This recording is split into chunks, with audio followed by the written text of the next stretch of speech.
TTD ಆರತಿ ವಿಚಾರಕ್ಕೆ ಸಂಬಂಧಪಟ್ಟಂತೆ ಸಾಕಷ್ಟು ಚರ್ಚೆಗೆ ಗ್ರಾಸವಾಗ್ತಾ ಇರೋದು ಕಾರಣ ಸಿಎಂ ಒಂದು ಸ್ಟೇಟ್ಮೆಂಟ್ ಅನ್ನ ಕೊಟ್ಬಿಟ್ಟಿದ್ದಾರೆ. ಸೊ ಆ ಸ್ಟೇಟ್ಮೆಂಟ್ ಗೆ ಅನುಗುಣವಾಗಿ ಈಗ ವಿಶ್ವನಾಥ್ ಅವರು ಮಾತನಾಡ್ತಾ ಇದ್ದಾರೆ. ಅವ್ರು ಹೇಳುವಂತ ಪ್ರಕಾರ ಈಗ ಶಾಸಕರನ್ನ ಬಿಡಲ್ಲ ಅಲ್ಲಿ ಅಂತ ಹೇಳ್ತಾ ಇದ್ದಾರೆ.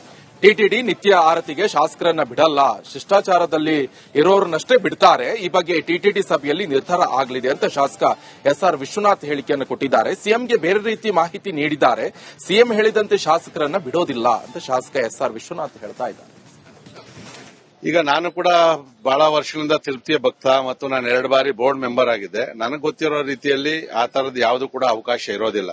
ಯಾಕಂದ್ರೆ ಮೈಸೂರು ಮಹಾರಾಜರು ಅಪಾರವಾದಂತ ಕೊಡುಗೆಗಳನ್ನ ಆ ದೇವಸ್ಥಾನಕ್ಕೆ ಕೊಟ್ಟಿರೋದ್ರಿಂದ ಅವ್ರಿಗೆ ಪ್ರತಿ ವರ್ಷ ಕೂಡ ಮೈಸೂರು ಮಹಾರಾಜರ ಫ್ಯಾಮಿಲಿಯನ್ನು ಕರೆಸಿ ಅಲ್ಲೊಂದು ಸ್ವಾಮಿಯನ್ನ ಕರೆಸಿ ಇವತ್ತೇನು ಕರ್ನಾಟಕ ಕಲ್ಯಾಣ ಮಂಟಪ ಐತೆ ಅಲ್ಲಿ ಪೂಜೆಯನ್ನ ಮಾಡ್ತಾರೆ.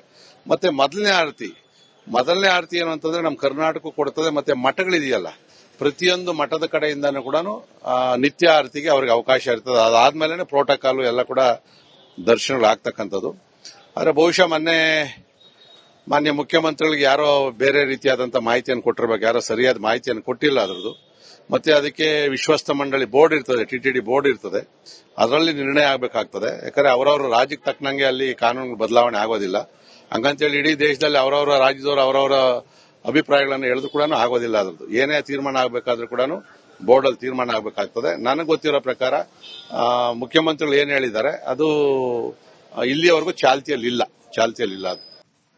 ಈಗ ನಾನು ಕೂಡ ಬಹಳ ವರ್ಷಗಳಿಂದ ತಿರುಪತಿಯ ಭಕ್ತ ಮತ್ತು ನಾನು 2 ಬಾರಿ ಬೋರ್ಡ್ ಮೆಂಬರ್ ಆಗಿದ್ದೆ. ನನಗೆ ಗೊತ್ತಿರೋ ರೀತಿಯಲ್ಲಿ ಆ ತರದ